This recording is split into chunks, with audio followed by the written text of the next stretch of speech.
Hey guys, we're here at Peterson John Ward's shed, also should I say SJW Racing Shed.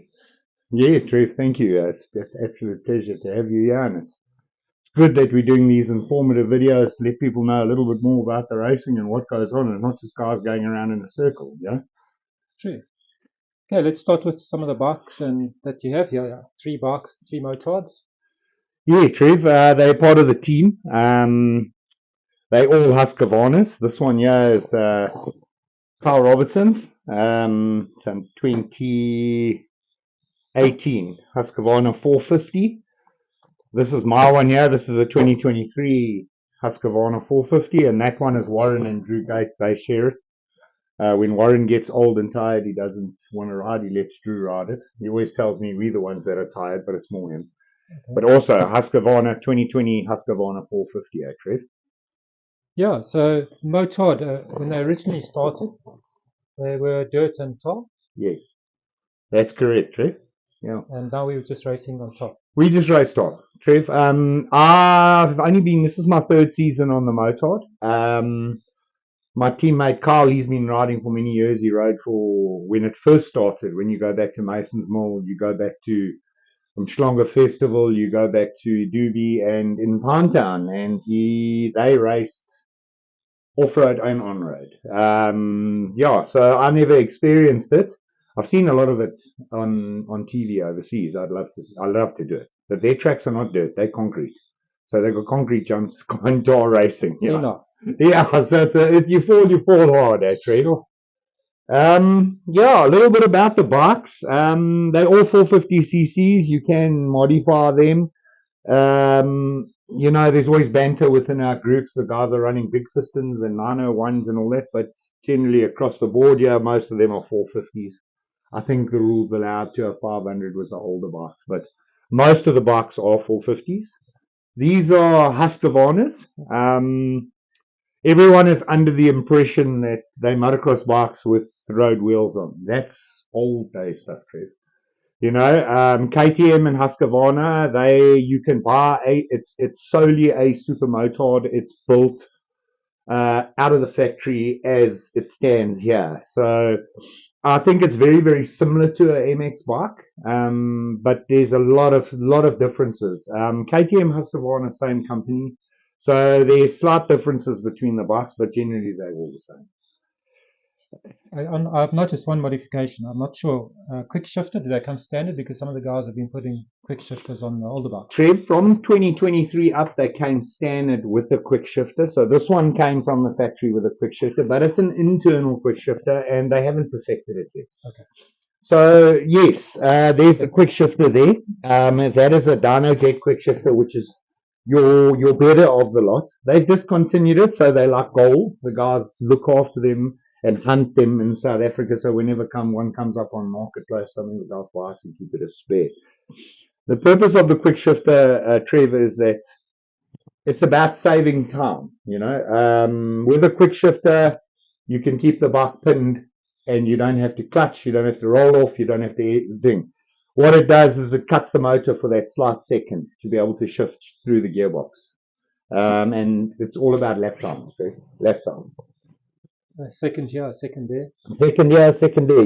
Over 10 laps, all the little milliseconds that you take by using the clutch and rolling off the accelerator, it saves at the end of the day. It could help you up from second to second and a half, anything like that. That's right.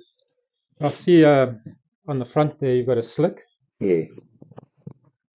Yeah, so these are proper Metzler super motard tires. The front is a solid slick. The rear is what they call a cut slick. If you have a look when you're at the track or anything like it, if you have a look at the rear tire, you can see it's got tread on the back. That is for the on-off-road guys overseas. So like I say, Metzler make these solely for super motards. You get it in 3 compounds. You get it, it's called a Metzler K0, Metzler K1, and a Metzler K2.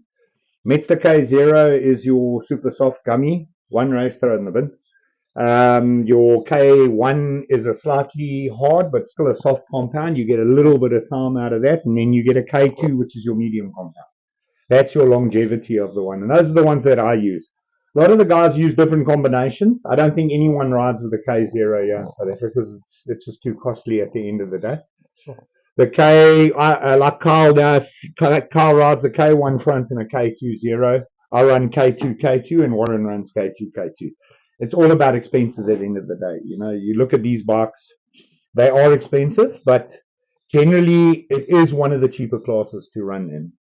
You know, you can have a big upside down on one of these, and you're probably going to end up replacing one of your hand guards, a lever, and maybe a set of handlebars.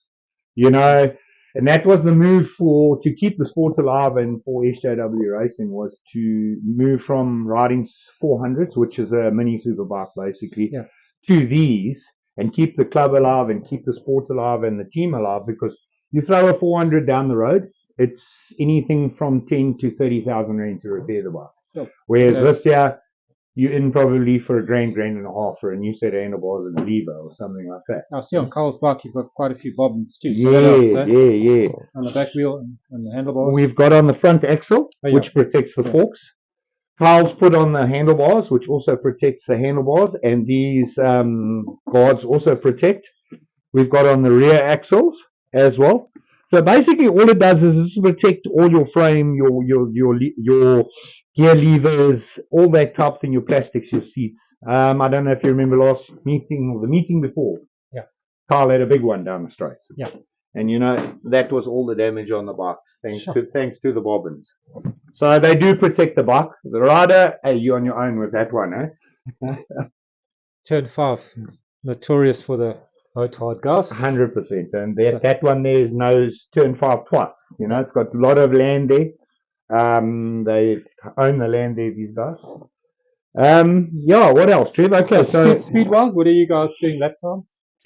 So lap times wise, the lap record is held by Aston Nesbitt, the current champion. I think it's a 1:13.3 or 1:13.2. Last year's champion Han Etzel held the second fastest time, which is a 1:13.8. And then Carl Robertson set a cracker on this bike here at a 1:14.2. That's flying, Trev. That's almost what the average superbike does. Correct. It's probably even quicker than that. Correct. Yeah, no, look, the guys fly around it. You know, in terms of top end speed, your fastest part of the track is at the bottom of the hill towards Dam Corner. These bikes are doing probably on average between 160 and 168 k's an hour, depending on how quickly you come out of turn 5 and not land on your head. Yeah. And then also down the main straights. Look, generally most of the guys run the same gearing. And the bikes are pretty on par with each other. So it's all about corner speed and a little tactic here and a little tactic there. If you have a look at the times, besides Carl, if you have a look at the time sheet, the top 8 are within milliseconds of each other. You know? Yeah, real handle-to-handlebar racing. Correct. Awesome. Yeah, we were talking earlier about the 10 lapper, but we've actually changed it up a bit, hey? The 3-7 super format. Yeah, Trevor, it was brought up by a couple of the guys last year that we're not getting enough track time. So, you know, we went to our AGM and we forwarded it through to the guys and said, look, can we change the format a little bit? We've done the sums, we calculated the minutes, we minus chair, plus chair, and it would work out pretty much exactly the same. Instead of doing 2 10-lappers in a day, we would do 3 7-lappers. And we slowly but surely the club has incorporated it during the year. The first guys were to try it with the motards and I think the super bikes. We were the first, and then it's just caught on. And last meeting was the full contingency of everyone. And it seems like that's the route we're going to go, Trev. It definitely is. Everybody, only positive things. 100%, Trev. It's all about keeping the sport alive, keeping the camaraderie alive, and you know, it's all about track time. You know, that's the thing. And the more track time we get it, the better we go.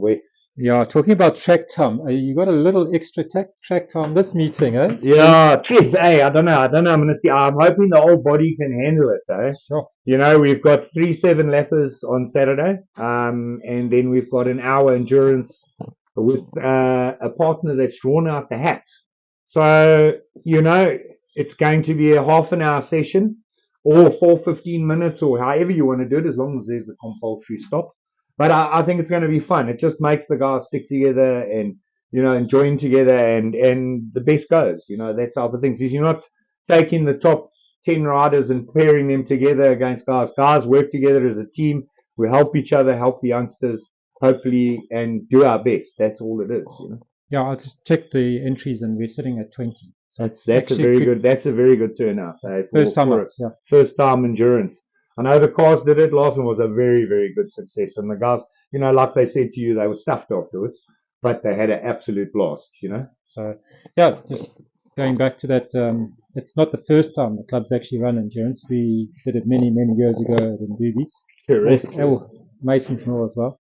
Yeah, on 50s as well. On 50s. So we're going, now you're giving away our age, Trevor. We're still youngsters at heart. We look 90, feel 80, act like a 30-year-old, and behave like a 20-year-old. Yep. So, but true's Bob, yeah. So we go back to Mason's Mill. That's going back to late 80s, early 90s, right through. Most of the SA KZN champions all rode there. End of the year was our get together. We didn't have a race meeting. We used to arrive there knowing we're going to do an hour or 2 hours on a 50. It was the end of the year, so the season, the boaters were going to get rebuilt for the new season. So we used to just team up and ride. And I promise you, it was the absolute blast. I remember it being in November and it was super, super hot. It was cooking. To try to get your leathers off was just a big mission. Yeah, no, those days there, we didn't have inners and skins and anything. We used to just lie on the floor and hope I could peel off the leathers off you, actually. Yeah, awesome. Thank you. So we're going to wrap up in the shed, okay, and then go and have a look at some very special motorbikes on the other side. It's just another passion of mine. But I think the guys would love to see them. I've had them at a couple of shows, and people just love to look at it. And I think it's all down to what you know and what your passion is about Grand Prix bikes. Yeah, let's go have a look. Thanks. So we'll meet up there. Welcome to my garage. This is also another passion of mine. Is rebuilding Grand Prix bikes. There's a lot of guys, Trev, that spend their time rebuilding, restoring original 50s and all that type. There's not many of the guys that actually spend time in restoring old race bikes. Startline, one of our main sponsors for the juniors, and that Paul Ward, what a collection he's got. There's very few road bikes there, and I just fall into the whole passion of it. And it started during COVID, Trev. I thought, okay, I wasn't racing again. I raced 1990 right up to early 2000, and then I stopped. I had a big accident. I stopped racing for 22 odd years, and it was during COVID that we were bored. And then I started hunting for my old race bikes, which I'll take you to this first one here. So this is the bike that I ended my career on. It is a 1986 RS Honda chassis with a 1987 YZ125. And obviously I don't have the pictures here, but this is the last of how it evolved over the years. Everything here was developed by Nick Lowe and the Lowe family. It was looked after by my dad. This was the bike that I finished second in the regional championships to the late Ian Davidson. So, as I said, it was its last evolution, and I found it in Joburg, and I've restored it back to as original as I could, Trev. So yeah, it's I love it. It's just, and it's like everyone else, what's the value of it? It's got no value, sentimental value to me. With Lou at the moment, our club chairman, he's busy restoring my 50 that I've got. It's also from this era that I raced. His son raced it for 2 seasons, Riley, and he did very well on a 50 against 65s and 85s and 150. So, yeah, the era, even in the era, the things are still quicker than a lot of the bikes today. Okay, so that's another one I found during COVID. This is a 1989 original Honda RS125 Grand Prix bike. It was built in the HRC factory for racing, solely for racing.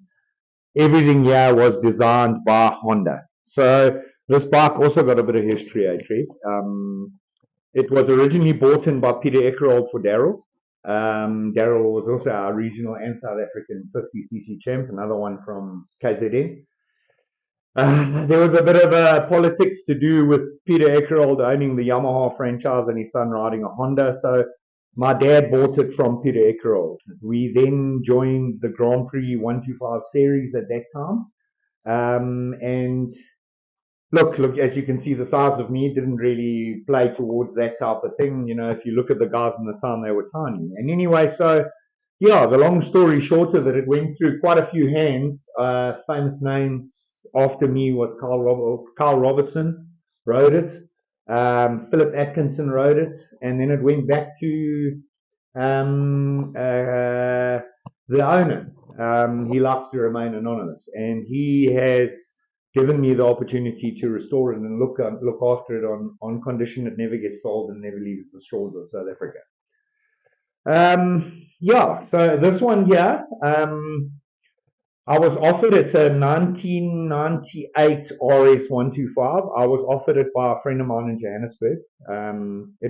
He bought the bike and he was planning on building it for his son and his son to race road racing, but his son never got around. He got more interested in motocross. And he said to me, Pete, I've seen some of the restorations that you've done. And it needs to go to a good hand. Would you like to buy it? And thing.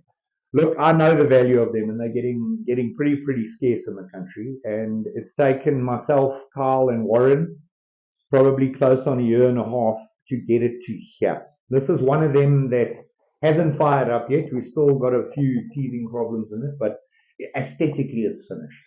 And it will stay here too. And what I say to the guys is, Trev, you know, if you want to look at a value, in South Africa, those two bikes have got no value unless you've got a collector that knows what they're worth.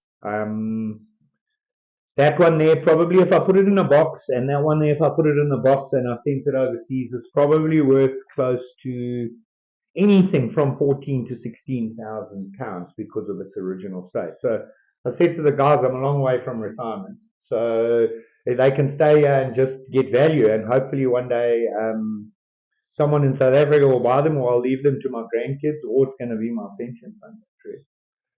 But yeah, there's two bikes that are not here. We're starting with our last project now, which is the 1996 TZ125. It's the only one left in the country. There were two. Darren Coleman had the first one. He's immigrated, and he took that one with you. And this one is of the late Hayden St. John Ward. He's family of mine. He was killed at Mason's Mill racing, and his legacy must continue. We'll put it back to original. You know, he's left his legacy in the club with floating trophies and things like that. And yeah, we just want to give our piece back.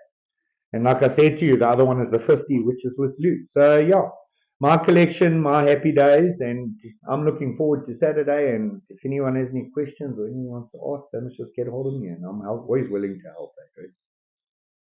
Thank you. Thanks so much for your time.